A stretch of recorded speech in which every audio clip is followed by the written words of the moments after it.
Sorry about this. Yuki Tsunoda. Oh yeah, I have heard these views about Yuki Tsunoda potentially on the Cubs of replacing Liam Lawson at Red Bull. I did hear this news about 2 or 3 days ago on Saturday night.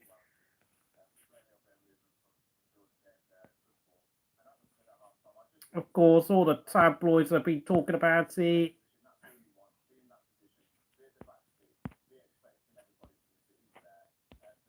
I mean, within just 2 races, Liam Lawson has already fallen out of favour. Like, I get he's had back-to-back P20s in qualifying, and I mean, to be honest, this situation reminds me an awful lot of what's his name, Luca Badoer at Ferrari back in 2009 when he came in as a replacement for, not a replacement, an injury sub for Felipe Massa, who obviously got hurt in that Hungary practice crash. And of course, he was basically the slowest guy on track with both weekends at Valencia and Spa-Francorchamps, where although, and I know people get fed with me saying it, but Kimi Raikkonen won the race at Belgium for a 4th time in his career. Yeah, the Belgian Grand Prix, Kimi's old favourite hunting ground. I mean, there is a big difference, though. Obviously, Luca Badoer was 38 years old, miles past his best. Liam Lawson is only 22 years old. I mean, it almost makes me wonder what the hell Red Bull wanted out of Liam Lawson. Like, hello to 2 people watching. Yeah. Did they want Liam Lawson to be there scoring a few points here and there? Were they hoping he would avoid having problems in qualifying like Perez?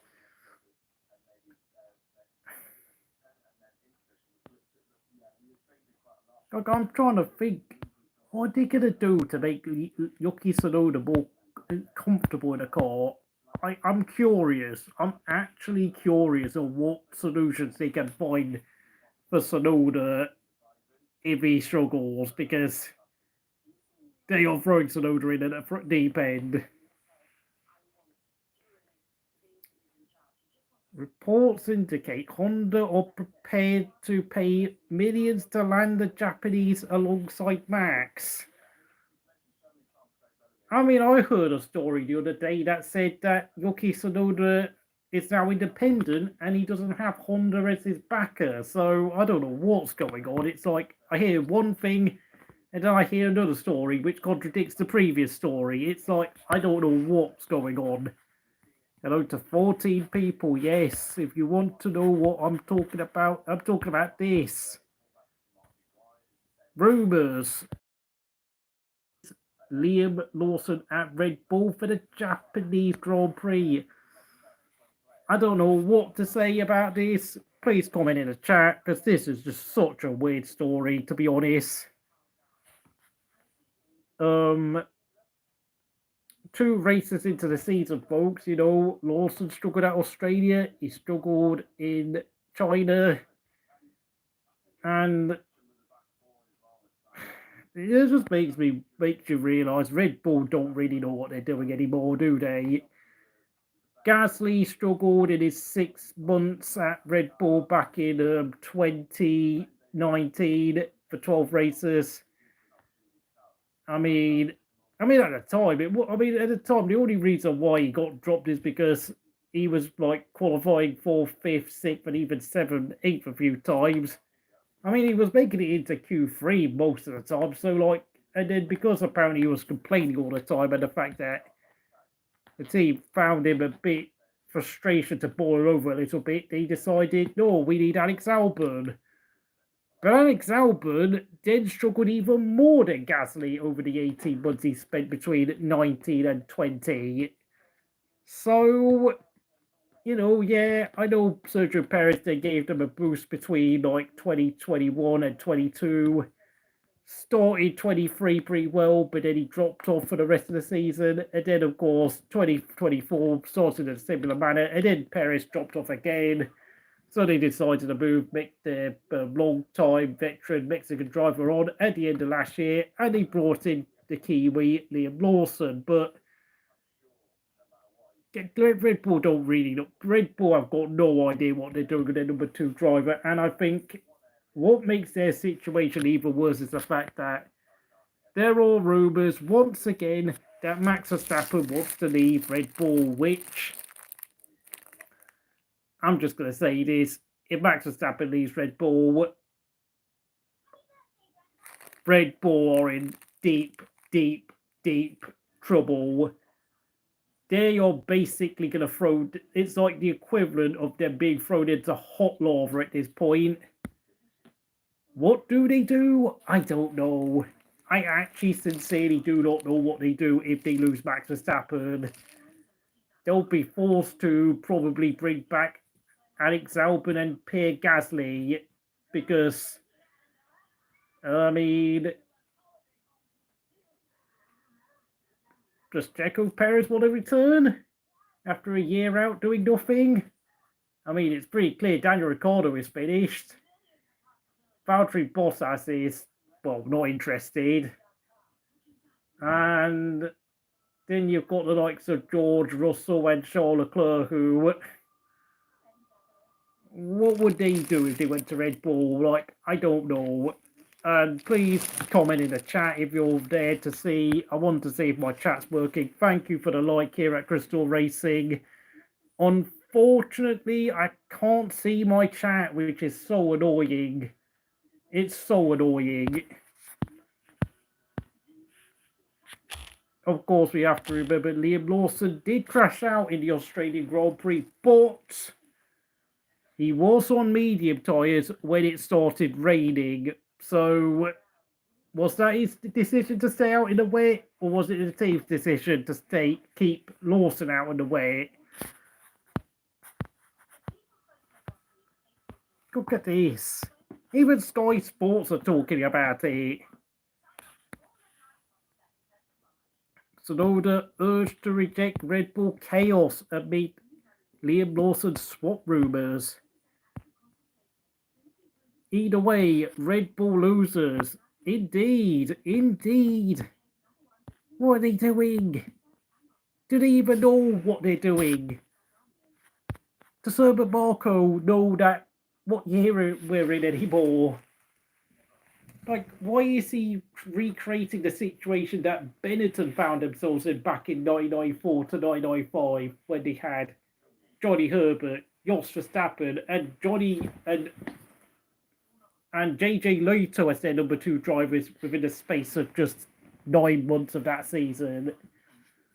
Obviously, JJ Leto got hurt at the start of the season in a testing crash, hurting his neck. Jos Verstappen was way too inconsistent and out of his depth. Ironic to think that, and his son is now the one controlling the strings at Red Bull, and the fact that Jos Verstappen just wants to screw everyone over along with Mr. Marco. Oh, hello there, Will. Is that you? Is that you, John? Yes. Great to have you back on the channel. Yeah, I only just seen you on the chat. Don't know what happened. It was coming. Hello there, yes, Will. I hope you're doing well.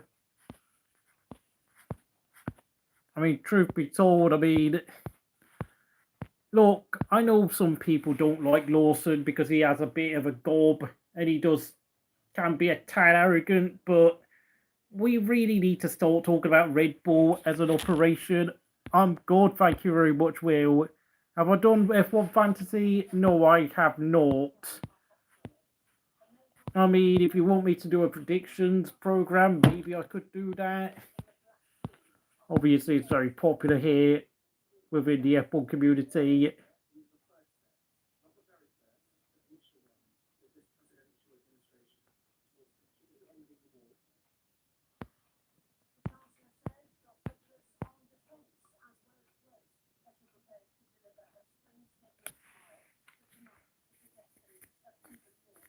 I mean, honestly, being a number 2 driver at Red Bull is basically like the equivalent of what we used to have in F1 with the one-lap qualifying format between 2003 and 2005, in that you had one chance, and if you went off the road and lost three or 4 seconds on your qualifying lap, you're probably going to qualify 16th or 17th. This is what it's like for the likes of Gasly, Albon, Perez, and, well, not Perez because he had 4 years, but probably, and now Lawson at Red Bull. Like, it just makes no sense. They're just, they're all expecting their kids to be like lapping within like 1 or 2 tenths of Max Verstappen's pace at almost every race weekend, and expecting them to like finish like top 6 all the time. And the thing is, Pierre Gasly was actually doing that, but the problem was at the time, like, I think they didn't realise what a good driver Daniel Ricciardo was until he left the team to go to Renault.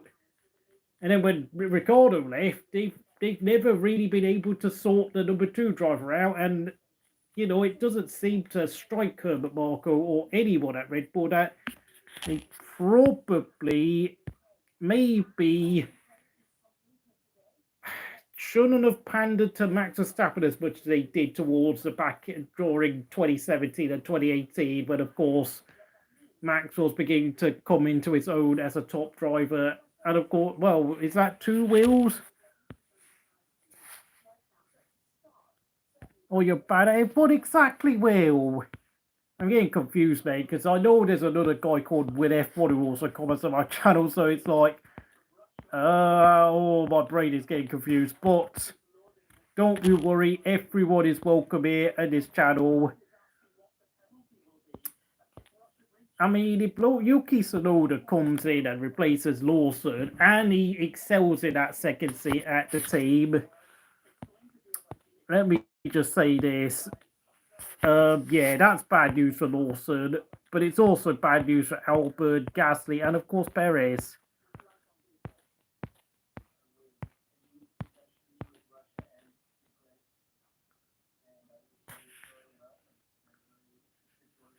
Kind of like being deleted, yes.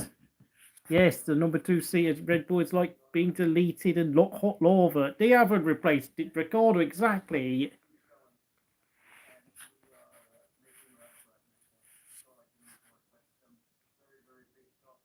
The problem is, if Tsunoda comes in and does well, then it's going to be a question of why did Red Bull select Lawson initially ahead of Tsunoda? And it also makes you wonder what's going on with, like, yeah, hello there, Will F1. Yeah, there's 2 Williams in the chat tonight, which is going to be interesting.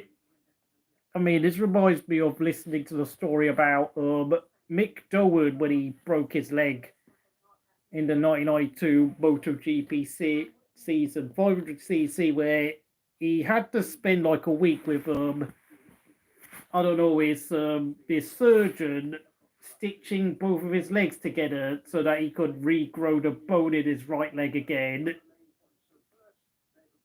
which has to be some of the weirdest things I've ever heard of, because of course I just keep saying they're thinking, what the hell was that like? Going to the toilet, well, of course Mick Dowen being Jack Dowen's dad, and of course if Tsunoda goes into that Red Bull and he excels, then I'm just going to laugh at Red Bull so much. I'm going to laugh at them so hard, to be honest, because it's pretty clear that there's some political situation going on between Red Bull and Honda, since, of course, I think Red Bull were kind of cheesed off at Honda deciding to move to Aston Martin for 2026. But, I mean, you can understand why they have decided to keep Tsunoda out of the senior team. It's because they know there's still an opportunity for Tsunoda to join Aston Martin next year, since Fernando Alonso will be 45 years old next year, and, well, for we know, he might actually decide to retire a year early. And then, of course, in car number 18 is the window licker, as some of us would call him on this channel. Not me, but one of my subscribers. It's really awkward. Like, what? The thing with YUKI Tsunoda is that I bet you, even if, of course, he has to split with Honda, then he might actually would take that Red Bull seat for next year, even, of course, if it meant having to leave the Honda company altogether and have to go independent, since, of course, Red Bull will be using Ford power units next year. I think apparently it's going to be rebranded as something like Ford RBT engines, which is RBPT engines, which stands for Red Bull Powertrains, which is going to be so weird to read, but that's how it. Ferrari strategy or Racing Bull strategy. Valtteri Bottas, yeah, but Valtteri Bottas is going to turn like 36 this year. It's like, I mean, he's another number 2 driver at best, and to be honest, does he really want to waste his time? Does he really have the determination and the fire in his belly to adapt to that Red Bull at his age?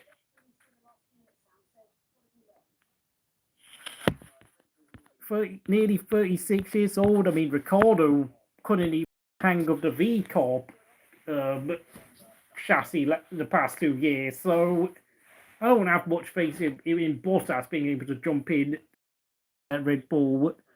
Absolutely, Bottas would. Well, I mean, at the stage he is at his career, he would probably struggle at Red Bull.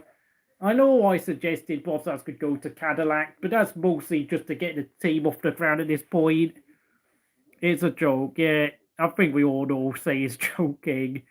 Yeah, honestly, this is beyond farcical from the Red Bull boys at this point. I mean, frankly, I would suggest that they'd be better off giving a phone call to one of my old favourite drivers.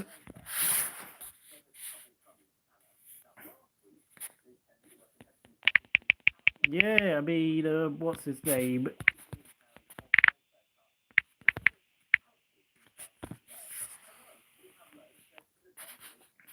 This guy is like 59 years old now, I think. Yeah, look at this. The Paralympic cycling champion himself, hand cycling champion, Alexandro Tsunoda. Get this man behind the wheel, will you? He can do a job for Red Bull. Oh, jeez. Oh, sorry. Sorry. I just realised what was beneath those images. You actually raced for F1, raced in F1 back in the day.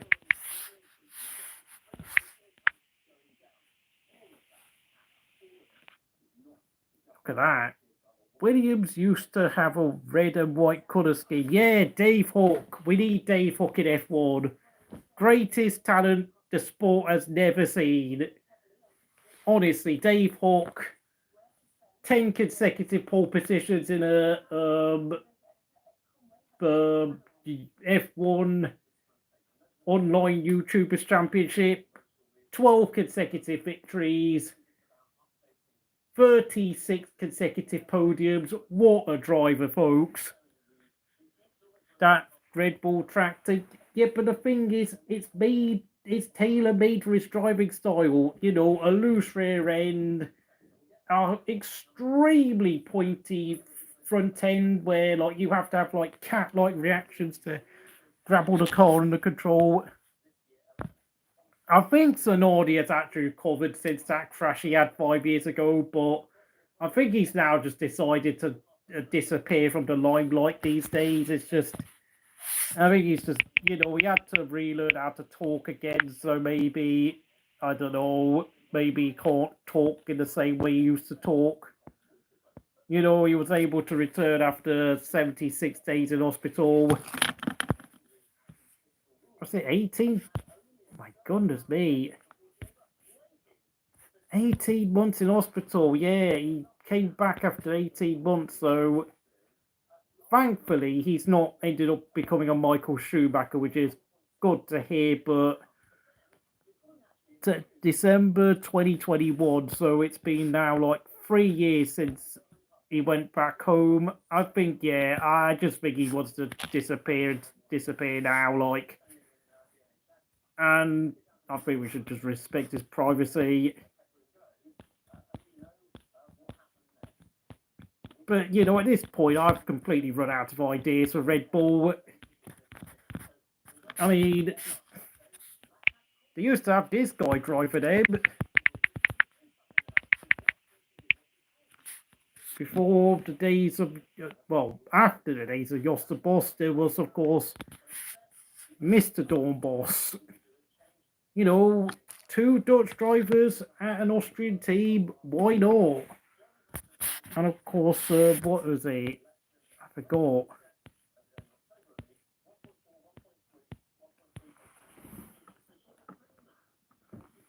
Oh, and he's had something to say about the whole Tsunoda situation. That's interesting. If Tsunoda's career could be over if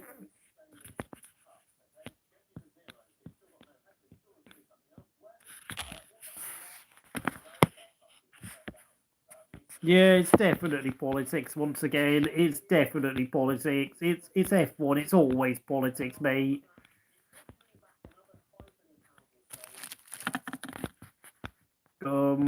Sorry about my TV. It's apparently Dawn Boss believes that his Yuki Tsunoda's career will be over unless he replaces Lawson at Red Bull. But I think obviously Dawn Boss is very much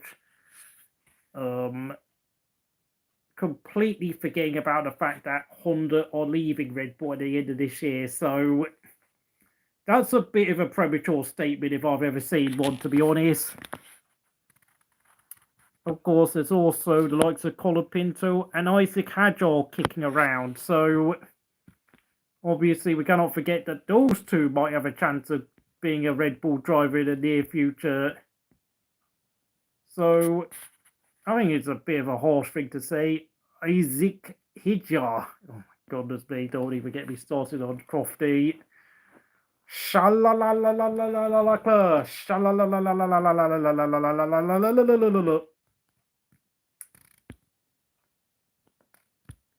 What the hell is this all about?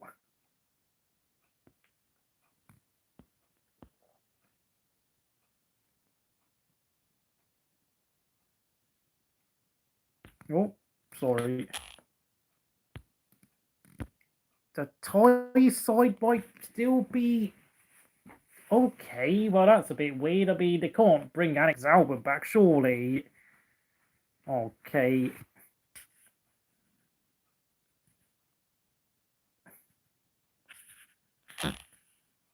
Sainz, Alonso. I think that's yesterday's porridge, mate.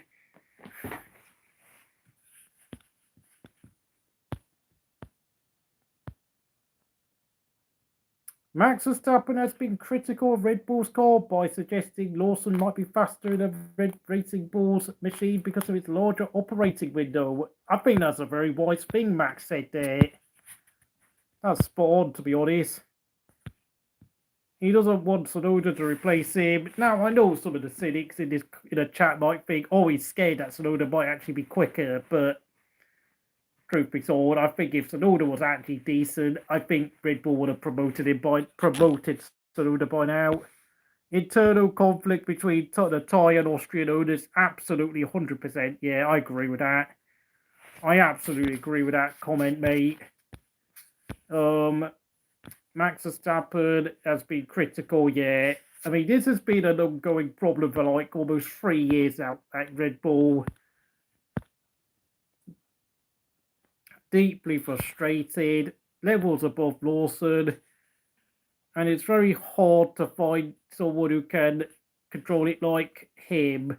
Well, I mean, there was another driver in the 60s called Jim Clark, who obviously was a master of controlling Lotus's 25 chassis, the 33 chassis, and then, of course, later on, of course, Lotus actually did a deal with Ford Cosworth.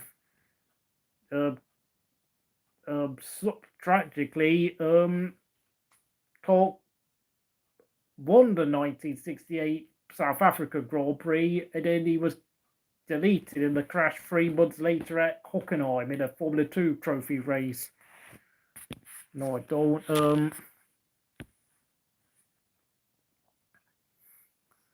So I don't know what's going on with. I don't know. I mean, Carlos Sainz is only 30 years old. Like, you keep saying, ugh. I mean, you keep coming on this channel saying that Sainz is winding his career down at 30 years old. That's a weird thing to say. I don't know why you try. I mean, it's not even like a particularly funny joke. It's just weird. It's like, I don't know. Do you have a secret agenda against Carlos Sainz or something? I don't really get it. It's just weird every time I read it. Because it's not even like a particularly amusing joke. It's just like, I don't even know. I don't even know. I mean, I could believe that Alonso might decide to retire. How do people in Sheffield pronounce Cosworth with a Yorkshire accent? I don't know. I don't know. Cozza, yeah. I've got a Ford Cozza in my Sierra Cozza in my garage, yeah. I don't even know how to do a Yorkshire accent.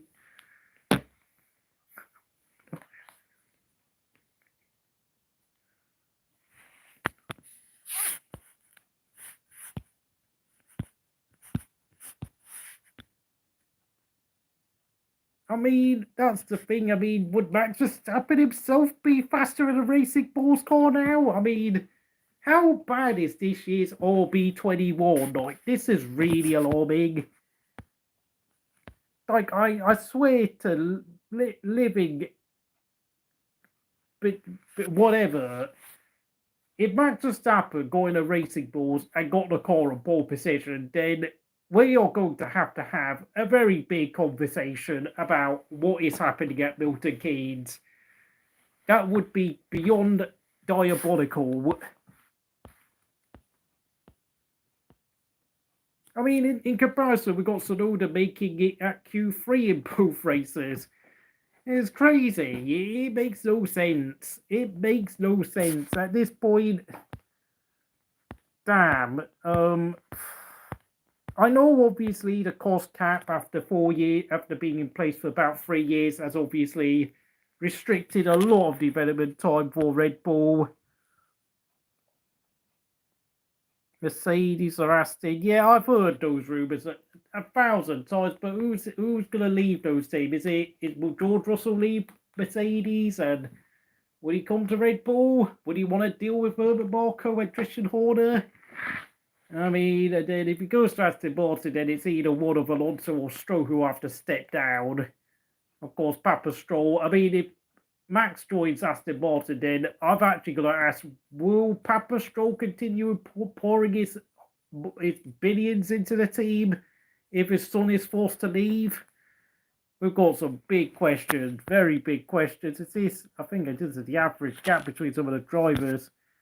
George is on an outgoing contract. Yeah, I know, obviously, Red Bull and Aston Martin. I think most of the teams are focusing on next year, to be honest. Apart from probably McLaren, because, of course, McLaren kind of know they screwed up the Drivers' Championship last year, so they want to make sure they get that Drivers' title back, having not won the Drivers' title for 17 years now, when they last had Sir Lewis Hamilton at the team. The gap between Hamilton and Leclerc is tiny, by the way. That's not bad. I don't know. Is this qualifying? Oh, yeah, it is qualifying. So, yeah, I think, obviously, when I saw that half a second gap between Hajar and Tsunoda, I thought that's a bit ridiculous. That doesn't make sense.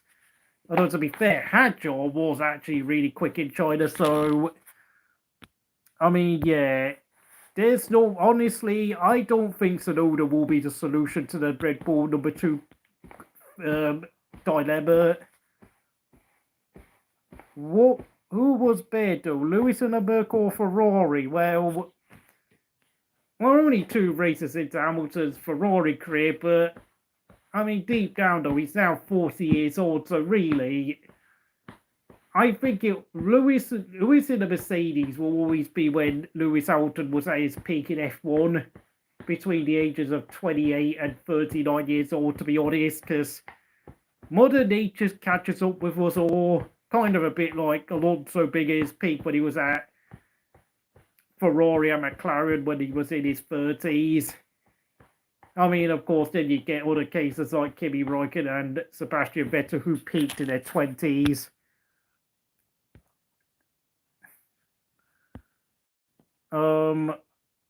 Gotta say, Jack Dolan's not that slow, to be honest. It's just that he has no consistency at all.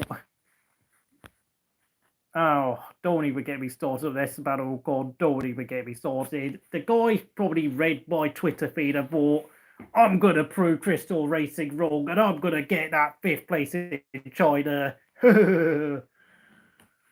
And Haas have managed to somehow find a lot of pace in that horse within a space of about 5 days. And yeah, Haas could be fighting Williams for 5th place in the Constructors this year, which is quite a surprise. It seems to be, you know, he's like a Bond villain who you think you have banished him, you think you have deleted him, but he keeps coming back with a vengeance. It's like the guy is like, I mean, I keep comparing him to a certain animal. Yeah, obviously, if you've just had your message held for review, yeah, you can blame that on YouTube. That's not me, by the way, controlling the chat. Lawson was complaining about Gasly overtaking him. Yeah, oh, jeez, Lawson can be a bit of a whiny prat at times, doesn't he?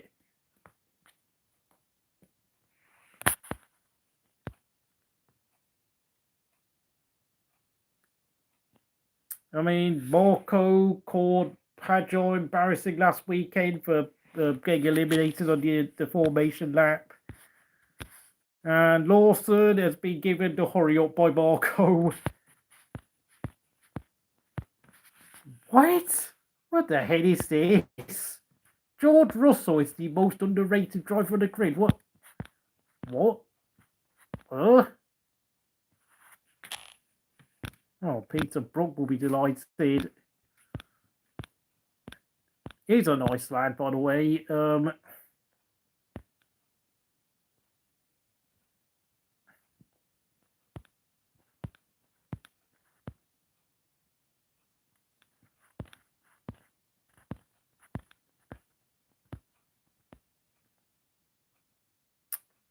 He has finished in the points for 10 races running, with 9 top 5 finishes and a victory at Las Vegas.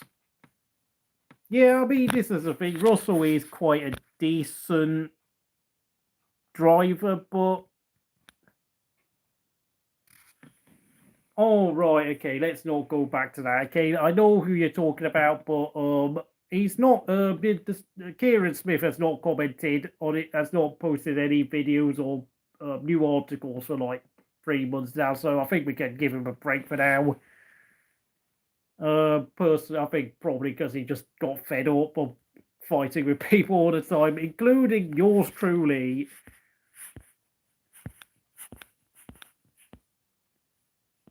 Yeah, but we have to realise, though, I think Mercedes were prioritising George Russell at the end of last year because, of course, Lewis Hamilton was obviously announced his Ferrari deal early on last year, so it's not like Mercedes want to help Hamilton now, do they? And of course, with Honda joining Aston Martin, it probably explains why Tsunoda has no chance of joining Red Bull's senior squad.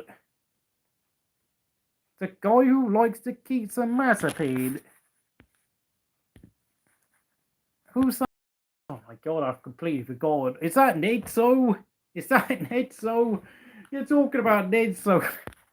Oh no, he's too weird. Nedso, now that's a... Oh no, Nedso. No, why did I mention Nedso's name? We do not mention Nedso's name. That's rule number 1 of Crystal Racing.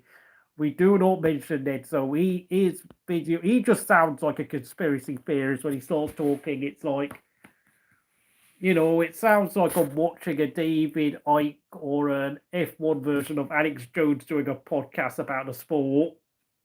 you know, what was it? What did he say? Did he say he did a video saying that third driver is better than you think?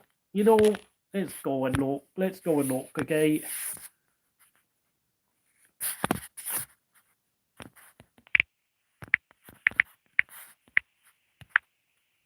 This guy is absolutely. This guy is absolutely on another planet at times. Why Hamilton is stupid? Oh.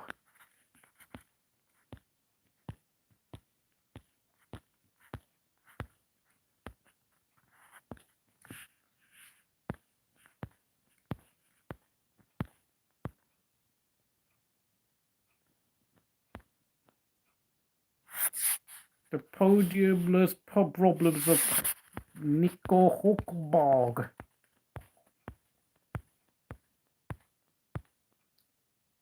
World champion and the fourth quickest cars. Yeah, you said it. The paid driver who destroyed 2 careers, Verline and NASA. Oh, look at that. Look at this. Is this the video? Oh my lord, he actually did a video defending Villeneuve was correct about Ricciardo. Absolutely, yes. Yes, that's actually spot on. Oh no, there's a video about George Bianchi. The least likely successful nation in F1. If you want to win, hire a Finn. The worst car to win an F1 race. I know this is talking about the March car that won the 1975 Austrian Grand Prix with Vittorio Brambilla in it, which was red flagged half distance. I would suggest that Giancarlo Fisichella's 2003 Jordan at the Brazilian Grand Prix is the worst car to ever won an F1 race. And that got red flag at approximately 75% race distance.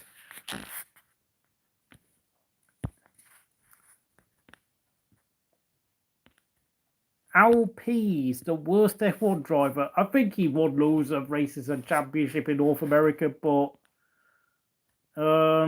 yeah, he just for some reason didn't know what the hell he was doing when he entered an F1 race. Oh yeah, Switzerland. That's an interesting case because Switzerland used to have an F1 Grand Prix between 1950 to 1955, but because of the Le Mans disaster of 1955, where I think, I don't know, Pierre Lavarge was deleted along with,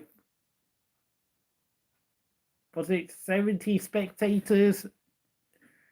That was a year where motorsport nearly got cancelled altogether, and the authorities and insurance companies were seriously considering prohibiting motorsport events, and they had to cancel 4 F1 races that year because of so many investigations relating to Le Mans and the cars and the teams and the personnel involved in the event.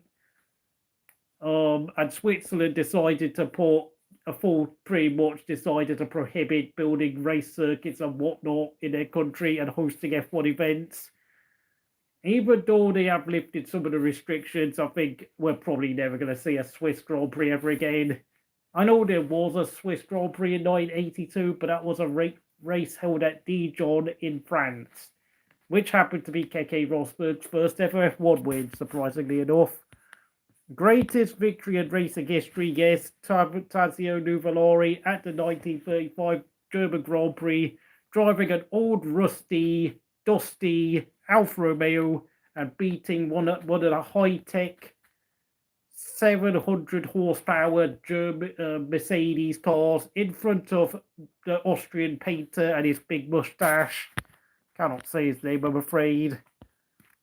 Driver with most unfulfilled potential. That sounds like Ricardo Rodriguez, who was passed away at the age of 20 in the 1961 F1 season. Most underrated substitute, Mika Salo, got a podium at Hockenheim when he was forced to give the race win up to Eddie Irvine and finished third in the Italian Grand Prix.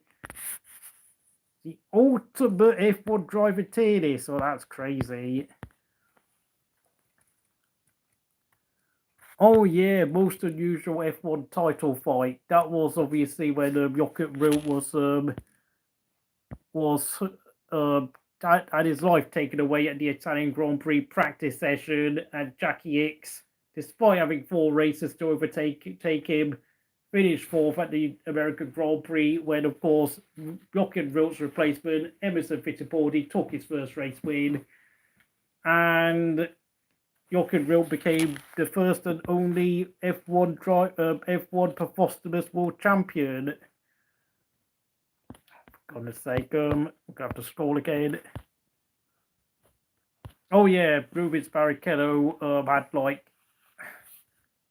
9 consecutive DNFs at his own Brazilian home race. What next?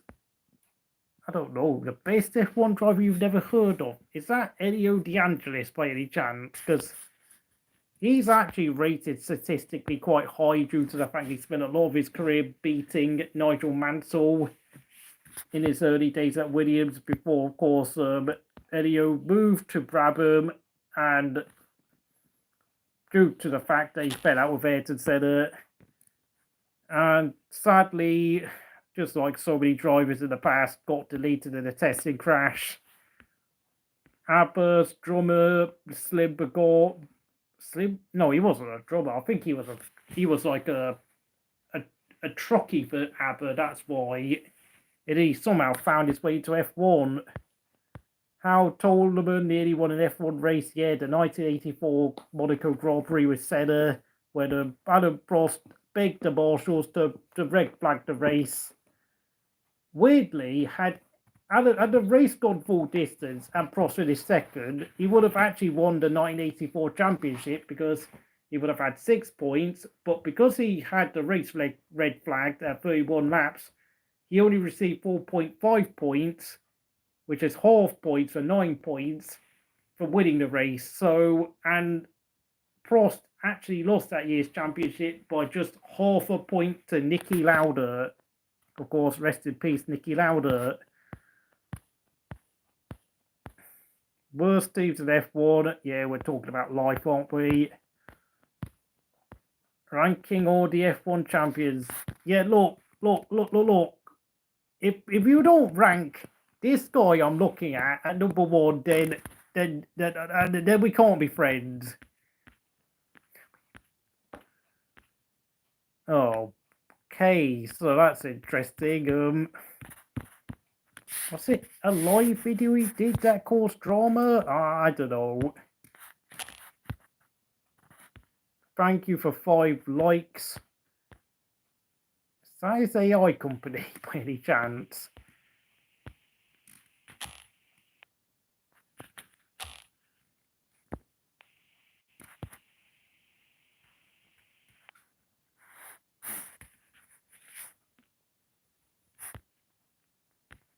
The thing with George Russell is that I don't really get the feeling he's going to have much time to like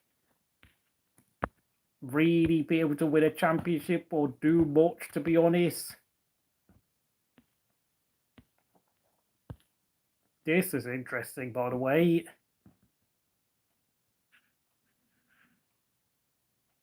His recent comments suggest F1 could end up making a rule change that finishes Fernando Alonso for good in F1. And this, it looks like a return to the V10 engines as early as 2028, which is interesting because, of course, next year we've got the hybrid electrified plus engines coming into the sport. So, yeah, I mean, this is a thing, like, if F1 wants to bring back V10s, then I think a lot of F1 teams will be looking at removing even more older drivers off the grid. Hulkenberg and Hamilton, I am looking at you two. You are in trouble because, let's face it, yeah, I know, well, funnily enough, Alonso is the last driver in F1 to have raced with a V10 engine, but the thing is, like, that's 2005 we're talking about, and the cars used to only weigh like 600 kilos when we last had V10 engines, so, and of course the way you drive today's F1 cars is quite different to what it was like 20 years ago. which is pretty much why the likes of Kimi Raikkonen and Sebastian Vettel faded away like they did.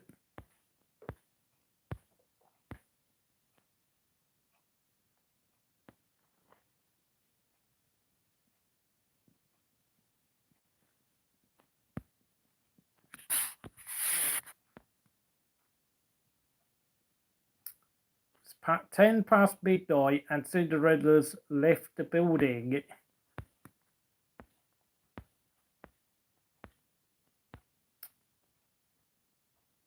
Okay, he thinks that would... Oh, that's interesting.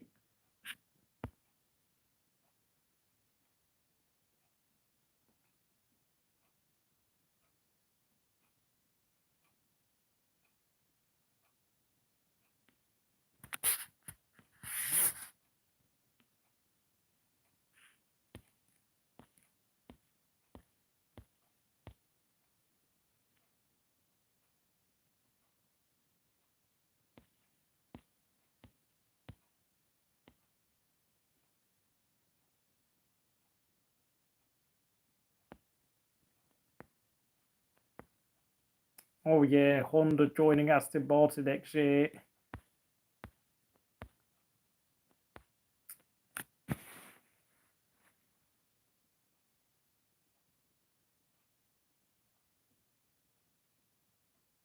I mean, this is a thing. I've heard stories from Audi in that, you know, and then they might decide to leave F1 altogether after like 2 or 3 years.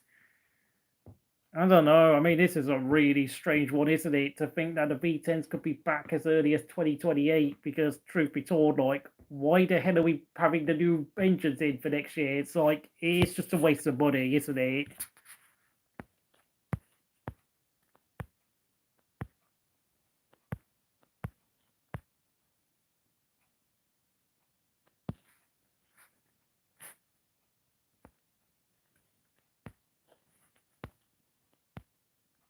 Fairbairn had a one-stop strategy which helped Haas get a double points finish. That's interesting.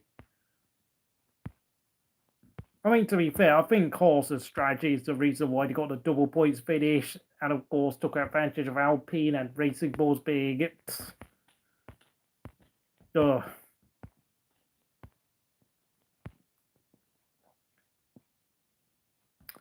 Oh, it's the Haas's lack of pace on medium compounds, which is what he's frustrated about, fair enough. And the track resurface. Oh, right, the track resurface actually helped Haas. Okay, that's interesting. Oh, the lack of top speed. Oh, yeah, I think cars have got a bit of drag in their car.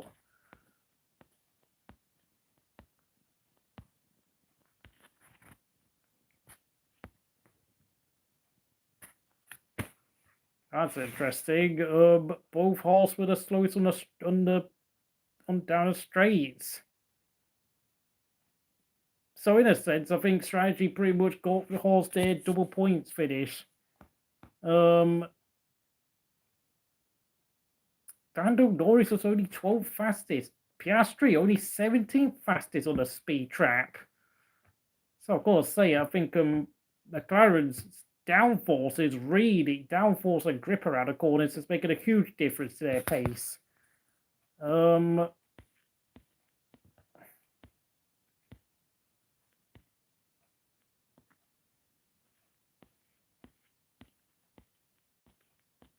this is interesting.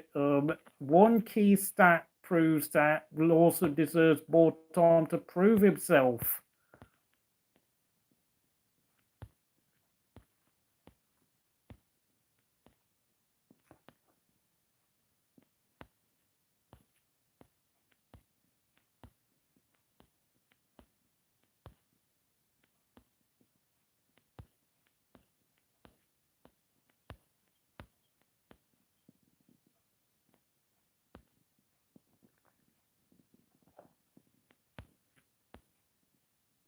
One second beyond max, 0.8 in sprint.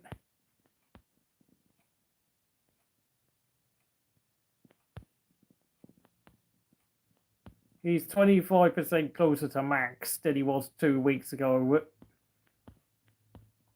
I mean, this is the thing, like, I keep saying this, like, I don't know what Red Bull are going to get if they get Tsunoda in the car. And we have to remember, Tsunoda was outpaced by Hajar in the main feature race qualifying event. It's not like Tsunoda is as good as what some people think he is, to be honest.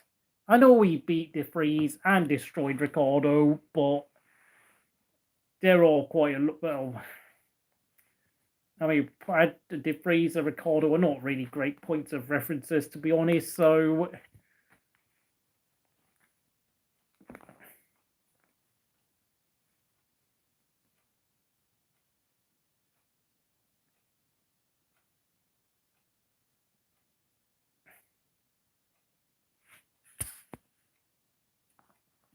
to be honest, if Lawson does stay on for Japan, then I can't.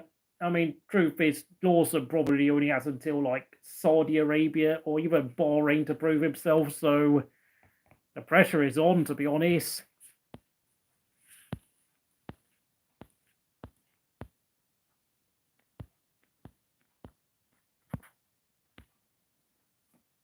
They made one good call with Charles Leclerc in China.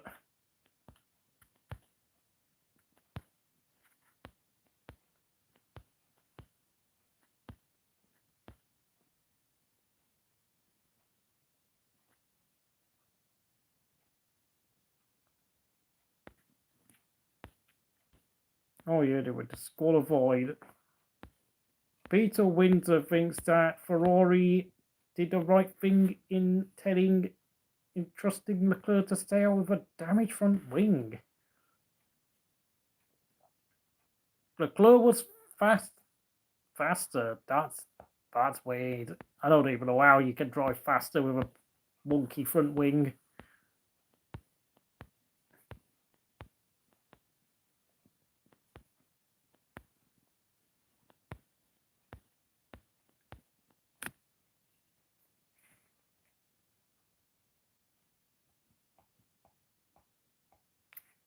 Okay, that's interesting. Well, obviously, more questions than answers. Look at that. Look at that points gap, folks. Look at that. 61 points behind McLaren. Like, I know Ferrari are not really contenders for either championships, realistically, but they're fighting the likes of Williams, Haas, and maybe even Aston Martin at this point. It's like they've gone back to where they were in 2020, when, of course, Mr. Grazzi Ragazzi, the Weltmeister himself, was driving for them. Oh no, has my chat broke again? I don't know, because I've not seen anyone comment for like the past 5 minutes now.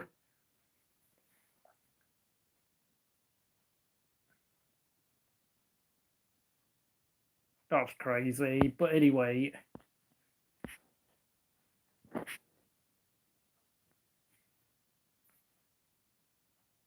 Oh, okay.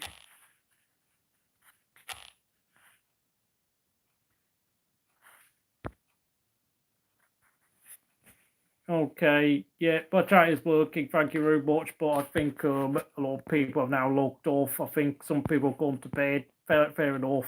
This was a late stream due to the whole. I mean, apparently someone said to me that. Well, was it you say, or was it John who said it, that Tsunoda's replaced Lawson? But I've not found anything confirming it. I can't find it on the BBC website that usually would confirm such a move, but I think it is getting a bit late for these sort of news stories to be coming out. I think if they wanted to do it, then they would have honestly, they would have probably announced it like 5 hours ago at best, because it's going to be UK time. Cameron said it. Cameron, okay.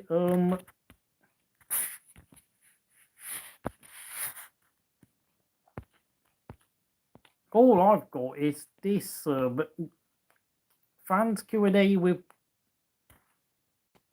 Andrew Benson. Okay, no, Andrew Benson cannot be trusted with anything, not even with trying to teach a child on how to use a knife and a fork.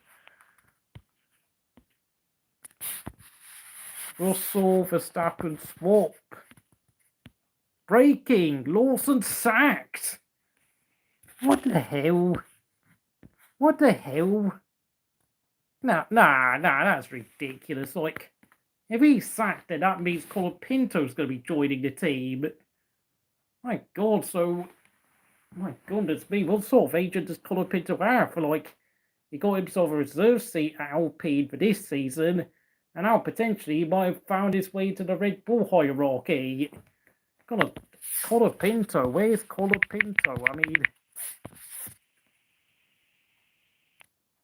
More bad news for Lawson after Red Bull's new talks with Colapinto just got through. Huge twist. I mean, I know that's a slop channel there. Franco Colapinto. Oh, that's a month ago.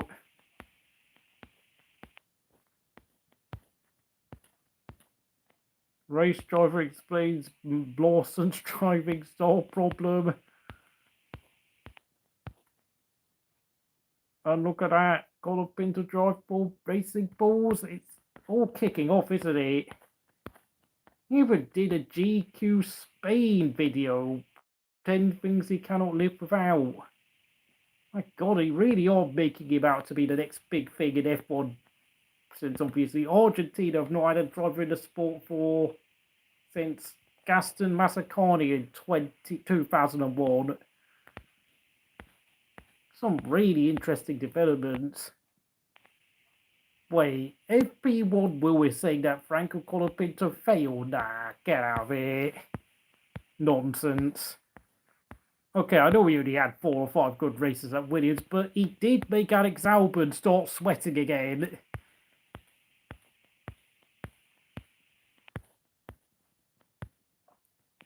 How Red Bull fooled everyone into blaming Lawson.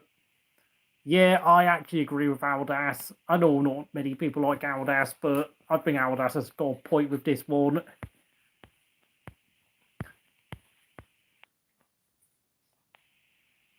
Callum, former Red Bull engineer, how only Max Verstappen can handle Red Bull's car and life is his teammate.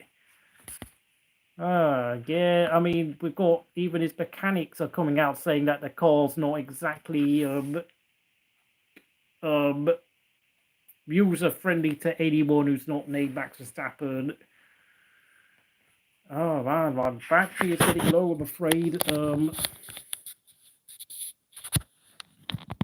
think this might be it for the stream, so please like, subscribe, do all the usual stuff.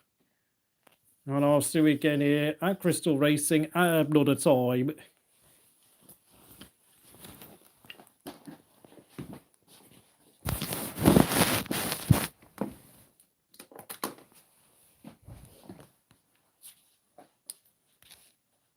Yep, see you, say, hope you have a good night. Hope everyone has a good night.